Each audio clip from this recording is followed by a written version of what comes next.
सेहरा उनके सर है। नहीं वो ठीक है, वो कहना भी चाहिए। और मैं फिर अंग्रेजी का एक फ्रेज होता है, he is paid for this, वो उनको कहना चाहिए, उनके एडवाइजर हैं तो उनको कहना ही चाहिए। लेकिन वो मुझे ताज्जुब ये हो रहा है कि वो राहुल गांधी के लिए क्यों नहीं कह रहे हैं कुछ और। भारत जोड़ो यात्रा का इम्पैक्ट आपको क्या देखा? नहीं, भारत जोड़ो यात्रा का अगर इम्पैक्ट एक जगह है तो दूसरी जगह क्यों नहीं हो रहा, तीसरी जगह क्यों नहीं हो रहा, फिर दूसरी जगह इम्पैक्ट लेने के लिए गुजरात क्यों चले जाते हैं? ऐसा तो नहीं गए नहीं है वो, उनको गए वहां, उनको लगा कि यहाँ कुछ कर सकते तो गए, जहां लगा ही नहीं कुछ तो नहीं गए। इसीलिए नहीं गए थे, तो इसलिए नहीं गए थे कि वहां उनको लग गया था कि वहां जाएंगे तो दिक्कत होगी। और ये कई जगह कहा गया कि अगर राहुल गांधी हमारे यहाँ ना आए तो अच्छा है, ये शब्द इस्तेमाल किए गए। अहमदाबाद के दौरे के मतलब गुजरात के दौरे के दौरान मुझसे ये कहा गया, मैंने कहा राहुल गांधी नहीं आ रहे, ना आए तो अच्छा यार। तो वो जो इनडायरेक्ट इस तरीके की बात थी, क्या है ऐसा, क्यों है ऐसा? असल में ये है कि अच्छा आचार्य जी इस पर रिएक्ट करना। आचार्य जी, कांग्रेस के ये अंकुश श्रीवास्तव कह रहे हैं कांग्रेस के कई नेता खुद ही नहीं चाहते थे कि राहुल जी आए वहां पर। देखिए, अब ये इनकी किसी से बात हुई होगी या ये इनका अपना एक अनुमान हो सकता है या इनका सोचना हो सकता है। मुझे तो नहीं लगता है ऐसा। मैं तो इतना मानता हूँ कि राहुल गांधी जी की जो भारत जोड़ो यात्रा है, अगर वो गुजरात में प्रवेश करती तो गुजरात में कांग्रेस को फ़ायदा मिलता। तो जिन एडवाइजर्स ने या जिन रणनीतिकारों ने राहुल गांधी जी की यात्रा को गुजरात में,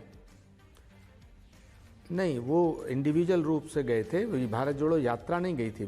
मैंने कहा भारत जोड़ो यात्रा को अगर 10 दिन 12 दिन जिस तरह राजस्थान से गुजर रही है उस तरह वो गुजरात से गुजरती, क्योंकि उस समय चुनाव चल रहा था, तो भारत जोड़ो यात्रा का प्रभाव तब पड़ता और तब गुजरात में हम हारते, तो इसकी जिम्मेदारी राहुल गांधी जी की यात्रा की होती। इसलिए मैं बार बार कह रहा हूँ भारत जोड़ो यात्रा का इस चुनाव से कोई लेना देना नहीं है। ये मैं कह रहा हूँ, ऐसा मैं मानता हूँ। हो सकता है आप इससे सहमत हो या ना हो, लेकिन मैं एक और सवाल कहना चाहता हूँ जो अभी शुभरास्ता जी और नलिनी जी ने ये सवाल उठाया और ये चर्चा अमीश देवगन जी बहुत गंभीरता से करा रहे हैं कि अभी प्रधानमंत्री जी को जो कुछ ऐसे शब्दों का प्रयोग किया, अमर्यादित भाषा का प्रयोग किया, उसकी वजह से गुजरात में जीत हुई।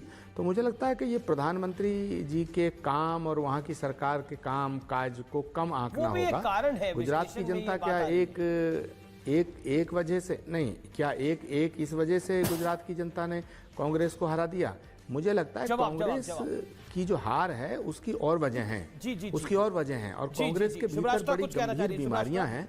जब तक उन बीमारियों को ठीक नहीं किया जाएगा तब तक कांग्रेस की जीत होना मुश्किल है। मैं ऐसा मानता हूँ कि बीजेपी एडवाइजर है, तो आप बताइए ना बीमारी क्या है वो। नहीं, मैं ऐसा मानता हूँ, एडवाइजर है तो फिर मैं वो बीमारी वो बीमारी मैं बताता हूँ, लेकिन उन मेरे सलाहों पे अभी अमल नहीं हो रहा। जिस दिन होगा उस दिन आपको देखने को मिल जाएगा। मगर कुछ बीमारियां हैं, उनका इलाज करना जरूरी है। अब वो एलोपैथी के डॉक्टर हैं कि आयुर्वेद के हैं कि पॉलिटिकल हैं कि क्या है? आपकी राय में कांग्रेस का तो होम्योपैथी से तो इलाज हो नहीं सकता, उन्हें एलोपैथी अर्जेंट चाहिए। नहीं, कांग्रेस देखिए अभी अमीश देवगन से तो एक शिकायत मेरी ये है, 10 सेकंड तो मुझे दे दो अमीश जी। मुझे आपसे शिकायत ये है, आप गुजरात की जीत का जिक्र कर रहे हैं लेकिन हिमाचल की जीत का जिक्र नहीं कर रहे हैं। बार-बार जिक्र कर रहे हैं, लेकिन गुजरात की जीत इतनी बड़ी है। आप हिमाचल में 5 साल बाद वापस आ रहे हैं, जीत होती है। लेकिन बीजेपी 27 साल बाद, 27 साल से बीजेपी का शासन बरकरार है, 54% वोट शेयर है। वो जीत बहुत बड़ी है बीजेपी की। अमीश जी मैं ये कह रहा हूं कि गुजरात में तो उनकी सत्ता थी, फिर दोबारा वापस आ गई, लेकिन हमने तो राजभवन से